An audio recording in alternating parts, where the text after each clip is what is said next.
Coming up, an Academy Award-nominated actor sits down with Lantern TV. The Cavs came to Columbus. And North Campus businesses speak out about how construction is affecting their sales. All that and more when we return. I'm Ariana Bernard. You're watching Buckeye News Now. Lights, camera, action. On Monday, Academy Award-nominated actor James Franco visited campus to participate in a Q&A forum at the Ohio Union. Before his appearance, I sat down with the actor to discuss his thoughts on acting, directing, and academia. What's your favorite part about being in college and teaching and learning? Well, I've worked in professional film for almost 20 years, and it's a business, and because it's a business, people are looking to make money back. But in an academic environment, working with creative students where it isn't as much of a business, or there isn't as much pressure to be commercially successful, it allows for more freedom of creative freedom and experimentation. And you said you're interested in a lot of things. What do you like between the two aspects of directing and producing versus acting? Yeah, well, what I found once I started directing my own movies and producing my own movies is that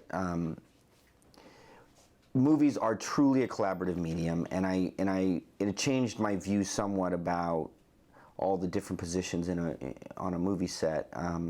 We're all storytellers, and we're all hopefully contributing to the same story or trying to tell the same story.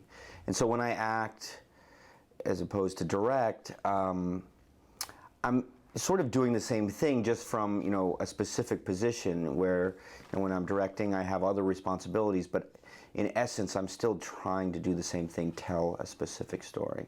Do you ever think you would leave acting entirely for directing or producing? No, I mean, fortunately there's no reason to have to leave one to do the other. I guess if anything, directing is a backup. I will get older, and maybe I won't be in such high demand as an actor, so hopefully I can always fall back on directing. The 2014 annual Security and Fire Safety Reports were released on Tuesday. The report compiles crime data on and around campus to comply with the Clery Act, which requires colleges and universities to disclose information about crime. The report showed that the number of sexual offenses campus-wide increased from 21 in 2012 to 25 in 2013. The Central Ohio mumps outbreak has officially been declared over by Columbus Public Health, but Ebola is now on Ohio's radar.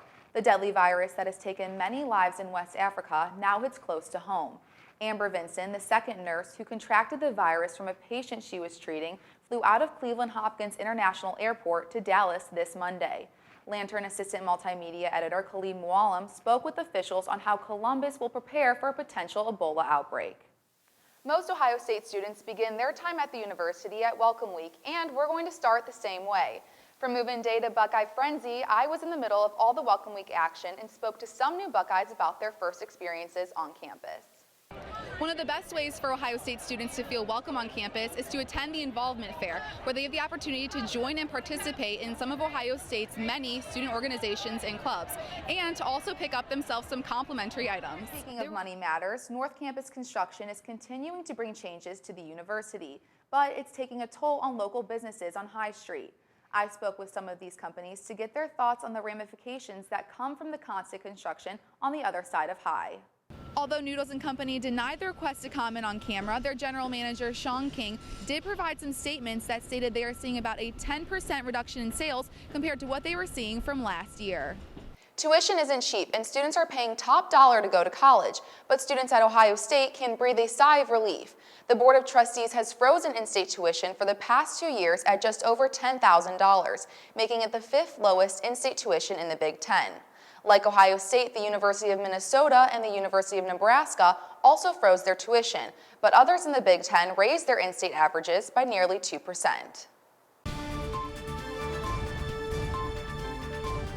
All the tailgating and barbecue has helped fuel the energy levels of the fans, which has contributed to the electric atmosphere here at the Shoe. After making headlines across the sports world this summer, basketball royalty came to Ohio State on Monday as King LeBron James led the Cleveland Cavaliers in a matchup against the Chicago Bulls. I stood courtside at the Schott to see how fans reacted to LeBron's return.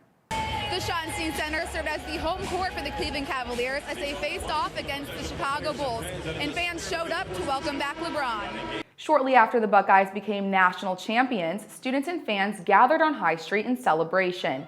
In an effort to control the large crowds, Columbus police and SWAT released canister gas after air horns and loudspeakers failed to stop the crowd from growing. Here's what one student had to say about his experience.